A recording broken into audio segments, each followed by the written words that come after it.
ம். வணக்கம். வணக்கங்கள் என் செல்வங்களே.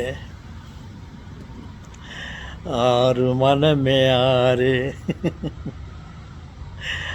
ஆறு தினமும் ஆறு தினமே ஆறு. அதுதான் ஆறு மனம் தினம், ஆறு தினம். பாருங்கள், ஆ, கடவுள் இந்த ஆறு தினங்களை வைத்துக்கொண்டு அளவில்லாத படைப்புகளை எல்லாம் படைத்து விட்டார். நாம் என்ன செய்தோம் தெரியுமா? இந்த ஆறு அறிவுகளை வைத்துக்கொண்டு அவருக்கு ஈக்குவலாக, அவருக்கு நிகராக நாம் பல செயற்கை களை நாம் செய்து கொண்டிருக்கிறோம்.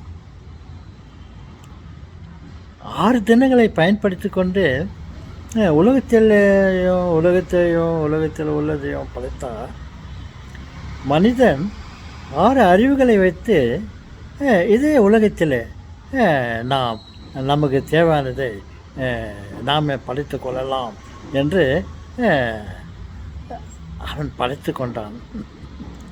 ஒருவேளை கடவுள் படைத்ததெல்லாம் அவருக்கு தேவையாக இருந்ததோ என்னவோ, ஆனால் இவன் நமக்கு தேவையானது நாம் படைத்து கொள்வோம் என்று இந்த 6 அறிவை வைத்துக்கொண்டு அளவில்லா படைப்புகளை, செயற்கைகளை படைத்து கொண்டிருக்கிறான். யாரும் குறைந்தவர்கள் மாதிரி தெரியவில்லையே. ஓகே, சொல்லுங்களே.